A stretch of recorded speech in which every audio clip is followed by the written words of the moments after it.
That's awesome.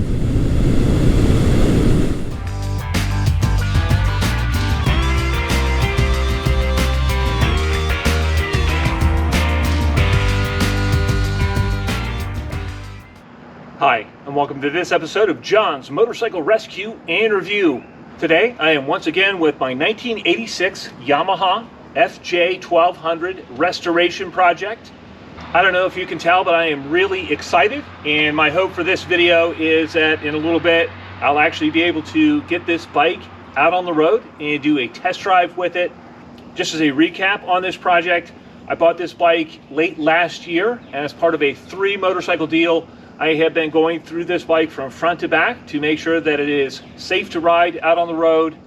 In part 3 of the Yamaha FJ1200 restoration series, we actually got this bike started up for the first time. It honestly started up very easily.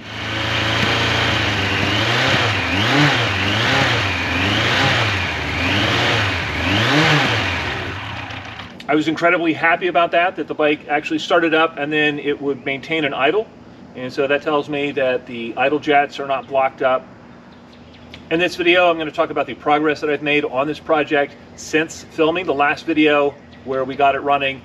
There was a lot of detail work that needed to be done prior to me getting this bike safely out on the road for a test ride. One of the first items that I addressed was the front brakes on the bike were still hanging up somewhat. And so I removed each of the front calipers and I pushed the pistons out and work them back into the calipers. I did that multiple times and made sure that they were functioning 100% as they should and functioning easily. And now the bike rolls back and forth very easily. It rolls easily in the garage. Another thing I noticed was my front brake master cylinder was leaking around the sight glass, and that has not stopped. And so what I've done as a temporary fix is I have put essentially an eye patch over that, where I have a paper towel held up against the sight glass by some electrical tape. This is just a temporary fix, and I just want to ensure that there's not brake fluid coming out of the sight glass and getting all over the nice original paintwork and seat and the rest of the bike. Another thing I did before reinstalling the gas tank on this bike was to clean it out thoroughly and pump all the old gas out.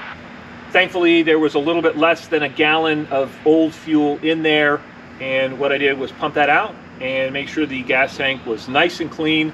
It honestly looked great. Thankfully, when I looked on the inside of the tank, there was no surface rust, and honestly, the interior of this tank is just about as clean as the exterior is, and it's in very, very nice condition. That's a huge plus on a classic bike. I hate cleaning out gas tanks, and it's very hard to get them clean enough so that you don't get residual debris down in your carburetors that causes ongoing issues. While I was working on the gas tank, I installed a plug that goes from the gas tank to the wiring harness on the motorcycle.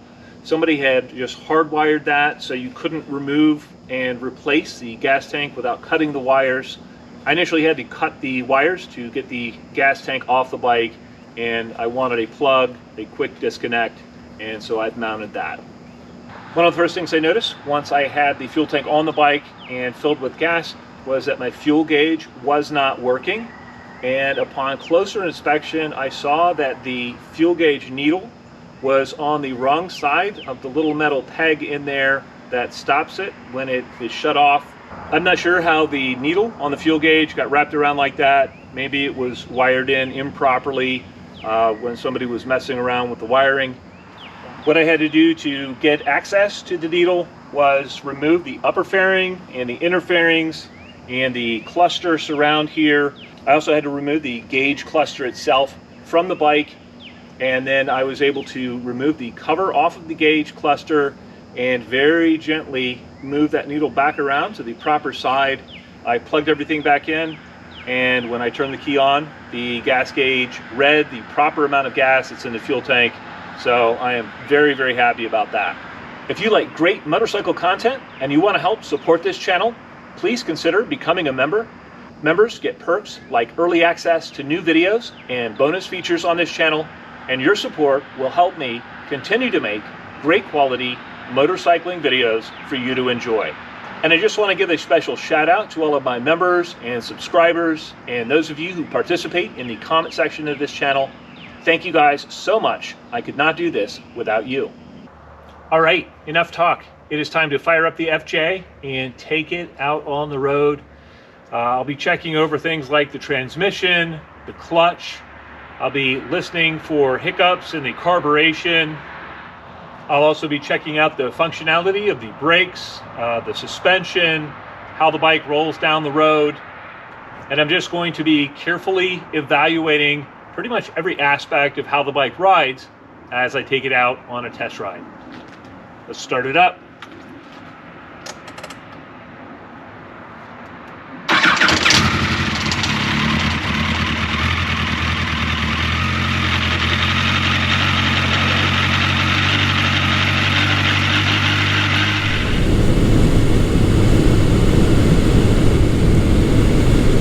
All right, I'm currently riding the FJ1200 project, and it is a cold day. I know it looks sunny out, but it's only in the mid-40s right now. It's honestly pretty chilly. This is an air-cooled bike, but even so, it seems like it is warming up pretty quickly. I'm only getting a little bit of hesitation now and then.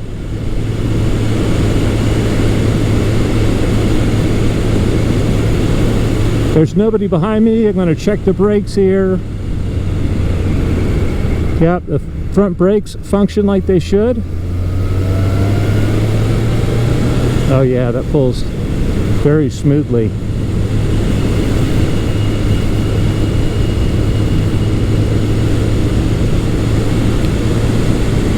There's no pulsating in the brake lever, so I know my brakes are not warped.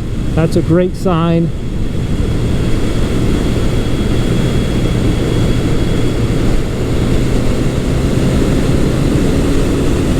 Oh yeah, it's got that awesome FJ1200 motor, and right away it just pulls so nicely and cleanly.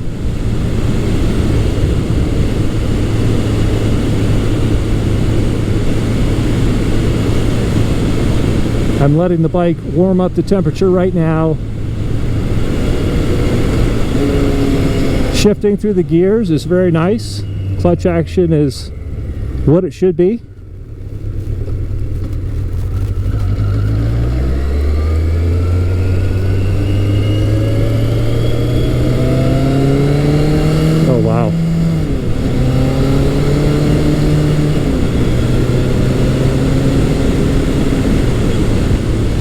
Got such smooth power.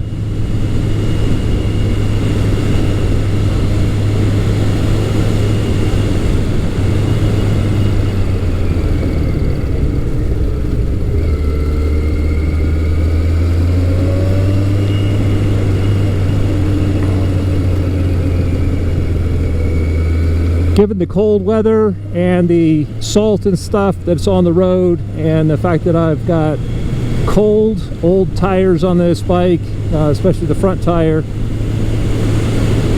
I'm being very tentative in the corners. But the handling, everything about the handling seems fine. It's not a problem with the bike, it's just the road conditions right now.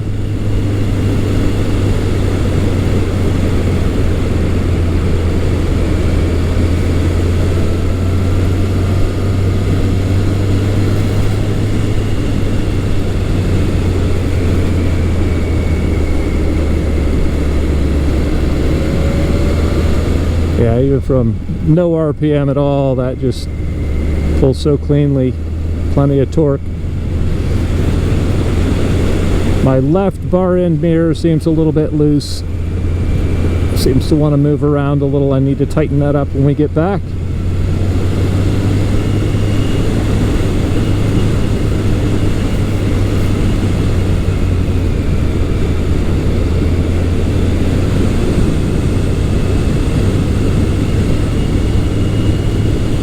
One feature of the FJ is that the suspension on the bike is on the soft side. That makes it a great sport touring motorcycle. It's got a relatively comfortable seating position as well. It's not a tremendous reach to the bars.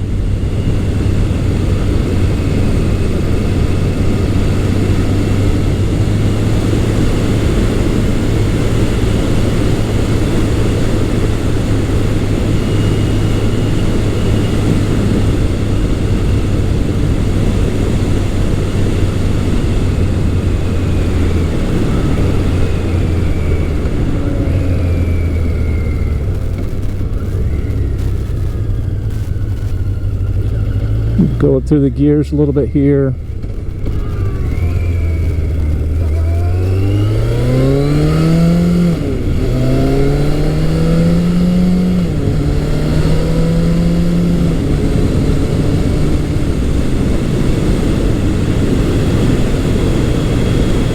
Yeah, very nicely up through the gears. I'm not hammering on it. I want to fully service the bike before I get on it more than that. But I am really impressed with the way this bike is running right out of the gate. That's awesome.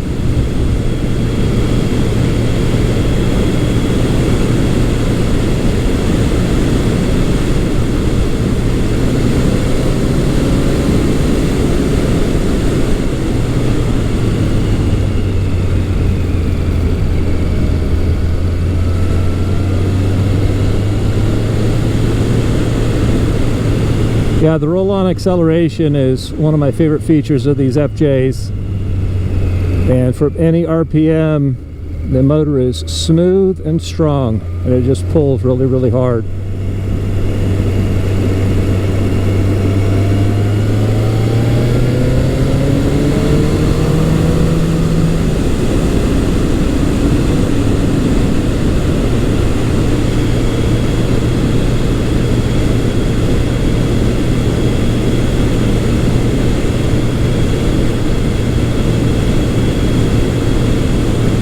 I like to check my bikes over very, very thoroughly before actually going out on the road and checking how they perform.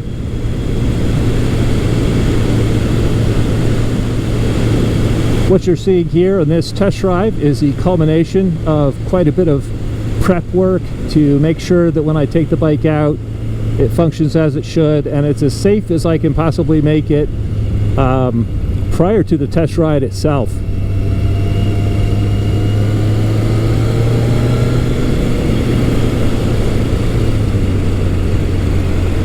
I watch a lot of guys on YouTube that hop on an unknown bike and they don't go through the brakes, they don't go through any of the systems, and then they're out beating on it on a test drive, and I just can't comprehend that.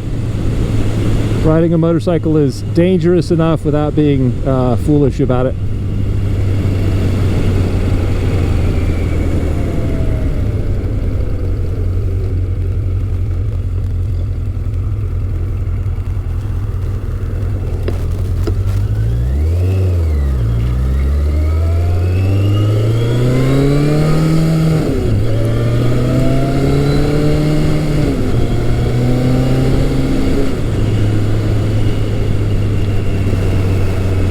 One nice thing is this bike holds an idle very nicely when I come to a stop. I'm not having to blip the throttle to keep it running, and that indicates to me that the pilot jet circuit is open and I don't need to go in immediately and clean the carbs.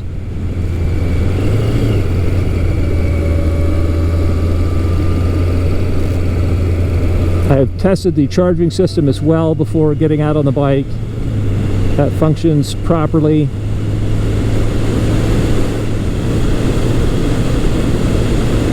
The FJ1200 has a 5-speed transmission, and the way it's geared, I think it could be geared taller than it is. That's a common upgrade that people do, is change the sprockets and give them taller gearing for highway travel. But the relatively short gearing means that they are very entertaining from a quickness and power standpoint.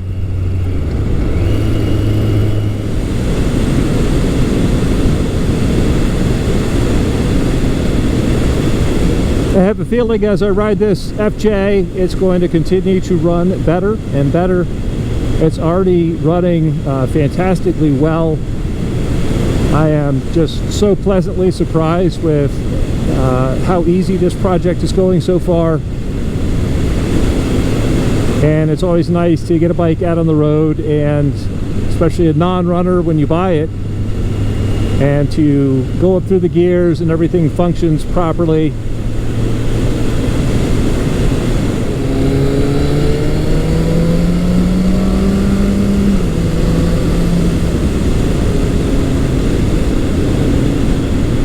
That's awesome.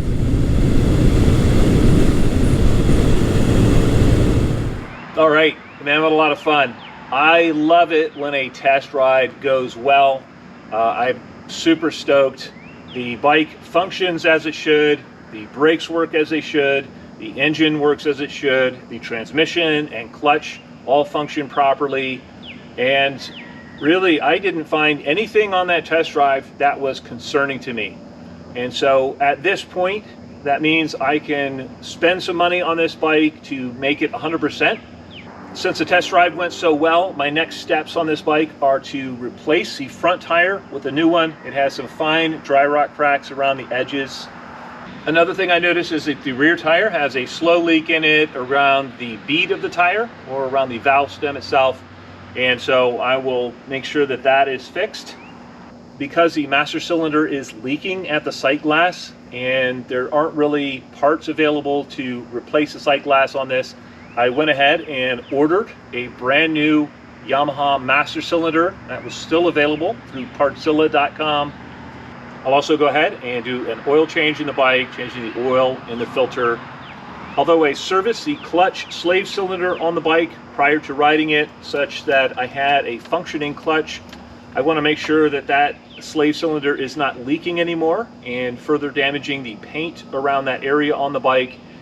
So what I've done is to order a new slave cylinder rebuild kit from Brake Crafters. Once the slave cylinder is rebuilt, then I can go ahead and refinish all of the parts where the paint has been damaged by the leaking brake fluid from the clutch slave cylinder.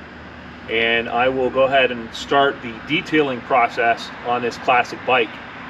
All right, in summary, man, this project is just coming together so nicely. I love it when a project does not fight me at every step of the way. And sometimes that's the case when you're restoring a classic bike. But this went from a non-runner to a bike that is running now.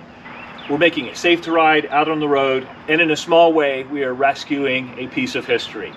My hope is that these videos will inspire you to get out and start wrenching on a classic bike. Maybe do a rescue project yourself. There's something so rewarding about taking something that doesn't run and rescuing it and putting it back on the road. It's just very, very satisfying. As always, I hope you found this video entertaining and informative. And until next time, enjoy the ride.